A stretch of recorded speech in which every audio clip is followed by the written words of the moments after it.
pas de définition absolue du Made in France. Pour nous, pour le salon, on considère qu'un produit est Made in France quand les étapes essentielles à la réalisation de sa fabrication ont été faites sur le territoire.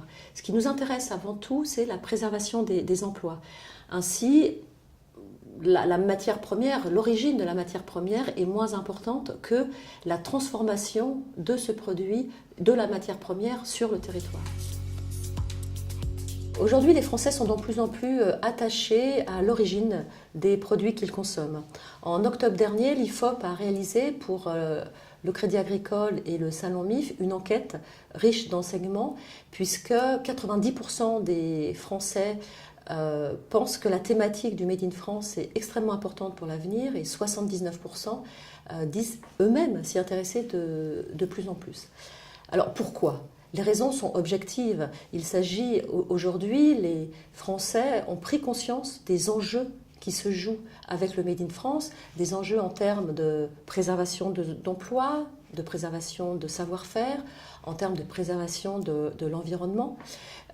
Et puis, quelques chiffres sur le salon qui, en tout cas, témoignent de cet engouement, puisqu'on est passé de 15 000 visiteurs en 2012 et 75 exposants à 450 exposants et 55 000 visiteurs en 2016.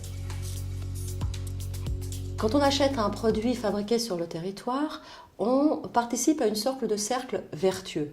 Alors, le mécanisme est simple. Vous achetez un produit fabriqué en France. Donc, vous payez le producteur pour ce produit, lequel va verser des salaires à ses collaborateurs, va verser des honoraires à ses fabricants, à ses sous-traitants, etc. Et donc, vous générez du chiffre d'affaires en fait dans l'économie, vous payez plus de taxes, vous payez des impôts et donc l'État perçoit des recettes qui elles-mêmes peuvent être redistribuées. Vous avez un certain nombre d'articles, vous pouvez les trouver sur le salon. Les brosses à dents Bioseptile, entre parenthèses, c'est la dernière usine de brosses à dents qui existe en France. Les sacs Alpha Pack, les shampoings DOP, la savonnerie de l'Atlantique, Marius Fabre. Vous avez tout un tas de produits qui ne sont pas plus chers. Mais enfin, quand on parle de coûts, moi j'aimerais bien qu'on parle pas uniquement du prix sur une étiquette, mais de l'ensemble des coûts. Est-ce qu'on a calculé combien nous coûte chaque année la destruction de nos emplois? Combien nous coûte la destruction de nos savoir-faire? Combien nous coûtent les dégâts environnementaux générés par l'importation de tous ces produits et donc les transports qui vont avec? Quand on a calculé tous ces coûts, je ne suis pas sûre que le Made in France coûte cher.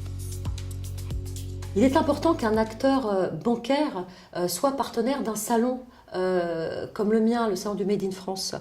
Le Crédit Agricole est une banque de proximité qui s'engage au cœur des territoires. Et qu'est-ce que le Made in France, si ce n'est l'addition des Made in régions?